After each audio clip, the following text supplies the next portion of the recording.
नवरात्र में भागलपुर के एक मंदिर में माता दुर्गा का दरबार सजता है। रोज पूजा पाठ होता है और पूजा पाठ का पहला अधिकार जिसको मिलता है वो एक मुस्लिम परिवार है।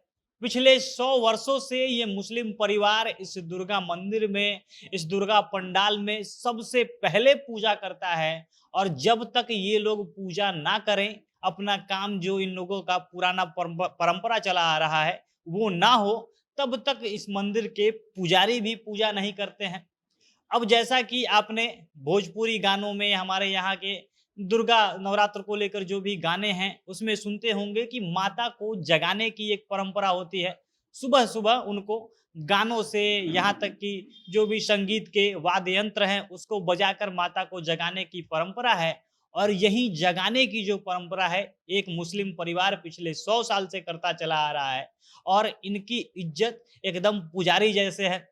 ये मुस्लिम परिवार अगर रोजा का समय चल रहा हो, इस्लाम का जो सबसे बड़ा पर्व है रोजा, उस समय उसी समय में अगर दुर्गा पूजा पड़ जाता है, दोनों जो पर्व हैं एक साथ आ जाते हैं, तब भी ये लोग रोजा भी करते हैं और साथ-साथ ये लोग जो दुर्गा माता को जगाने का काम है वो करते हैं। शहनाई बजाकर रोज सुबह-सुबह दुर्गा माता को जगाते हैं और फिर शाम में भी उनका यही काम होता है। और ये परिवार क्या है, इस मंदिर की पूरी कहानी क्या है, मंदिर का नाम क्या है, विस्तार से इसके बारे में वीडियो में आगे बात करेंगे, जो अपने आप में एक मिसाल है। पर उससे पहले नमस्कार, जनता जंक्शन देख रहे हैं आप और मैं हूं सन्नी मिश्रा।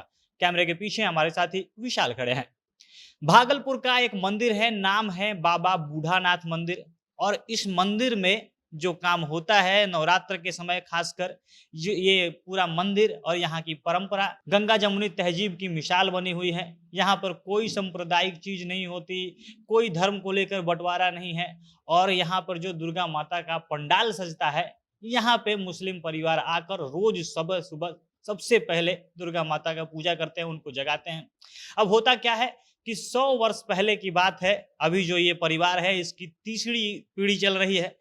3 पीढ़ी पहले यानी 100 वर्ष पहले एक मुस्लिम परिवार जाकर इस मंदिर में, भागलपुर का जो बाबा बूढ़ानाथ मंदिर है जो काफ़ी प्राचीन समय से है, इस मंदिर में एक मन्नत माँगते हैं। अब ये मन्नत क्या है इसके बारे में लोगों की अपनी अलग-अलग कहानी है, दंत कथाएँ चलती है, लेकिन ज़्यादा जानकारी इसको लेकर नहीं है। जो परिवार है वो खुद भी एकदम स्पष्ट रूप से नहीं बता पाता है, क्योंकि वो लोग अपने पूर्वजों के परंपरा को बस फॉलो करते आ रहे हैं।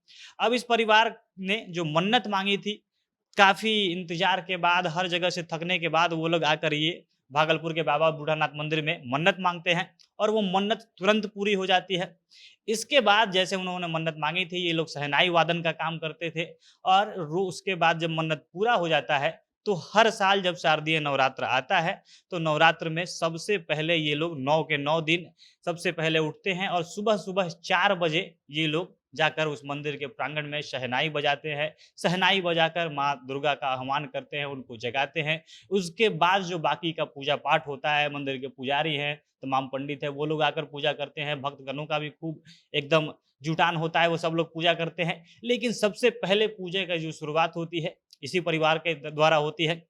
वो परिवार का नाम है इलिल्ला खां नाम है और इन्हीं का परिवार है। ये लोग 3 पीढ़ियों से ये नवरात्र का जो पूजा होता है, सुबह-शाम शहनाई बजाकर माँ दुर्गा को जगाते आ रहे हैं, उनको आह्वान करते आ रहे हैं, सबसे पहला पूजा करते आ रहे हैं। और जब ये लोग इस मंदिर में शहनाई बजाते हैं, तो आस-पास के लोगों की, भक्तों की एकदम भीड़ जमा होती है। लोगों के बीच में चर्चा का विषय है कि इतने समय पे ये शहनाई वादन वाला जो कार्यक्रम है, जो पूजा-पाठ का तरीका है, वो शुरू होगा। तो इसके लिए लोग पहले से पहुँचे होते हैं। लोगों के मन में ये भी विश्वास है कि माता दुर्गा का ये परिवार एकदम बड़ा भक्त है और ये लोग जब शहनाई बजाते हैं, तो माँ दुर्गा का आशीर्वाद प्राप्त होता है। तो इसलिए इनको सुनने के लिए, इनको देखने के लिए उस समय जब शहनाई वादन चल रही होती है, वो पूजा का एक प्रकार है। उस समय शहनाई वादन से जो पूजा चल रही होती है, तो लोग जमा होते हैं पहुँचने के लिए। अब सबसे पहले यहाँ पे सुबह 4 बजे केवल सुबह-सुबह ही ये पूजा होता था, शहनाई वादन का माता को जगाया जाता था, लेकिन उसके बाद शाम को भी होने लगा। फिलहाल जो इलिल्ला खां का परिवार है, इसमें 3 भाई हैं जो लोग ये काम करते हैं। एक भाई का नाम है ज़ाहिर हुसैन, दूसरे का नाम है काली हुसैन, नाम ही इनका माता के ऊपर है, काली माता के ऊपर। इसके अलावा एक और भाई हैं नजाकत अली। ये 3 लोग आप तस्वीर में देख रहे भी होंगे, ये 3 लोग ये काम करते हैं। जो नजाकत अली हैं, वो तबला बजाते हैं, तबले पे संगत करते हैं और बाकी के 2 भाई ज़ाहिर हुसैन और काली हुसैन, ये शहनाई वादन का काम करते हैं।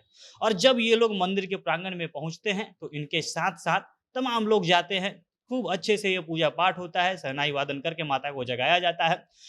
और कई बार ऐसा संयोग भी बना है, जब जो रोज़ा होता है, इस्लाम का सबसे पवित्र त्योहार माना जाता है, पर्व माना जाता है, वो रोज़ा ऐसे समय में पड़ा जब दुर्गा पूजा यानी नवरात्रि भी उसी समय चल रहा था। यानी एक तरफ से ये रोज़ा का जो व्रत होता है वो कर रहे होते थे, भूखे होते थे, और साथ-साथ ये दुर्गा पूजा का जो है, इन्होंने तब भी अपने परंपरा को नहीं टूटने दिया। जो इनका परिवार, इनके पुरखा जो करते आ रहे थे, जो पूजा पाठ करते आ रहे थे, उस परंपरा को इन्होंने निभाया। और रोज़ा में भी आकर सुबह-सुबह ये एकदम 4 बजे उठकर ये लोग माता को जगाते थे, शहनाई वादन करते थे, और आस-पास के इलाकों में इन लोगों को काफ़ी इज़्ज़त से देखा जाता है। लोग ऐसा मानते हैं कि जब भी ये लोग बैठकर शहनाई बजाते हैं, इनका परिवार जब इस मंदिर में पहुँचता है, तो उस समय एक अलग ही माहौल होता है, उस समय माता की कृपा बरसती है, और इसीलिए जो लोग हैं, वो लोग यहाँ पे जमा होते हैं, जब इनका शहनाई वादन का कार्यक्रम चलता है। बाकी आप इस पे क्या कहेंगे? ये खास उदाहरण को आप किस रूप में देखते हैं? अपनी प्रतिक्रिया कमेंट बॉक्स में बताइएगा।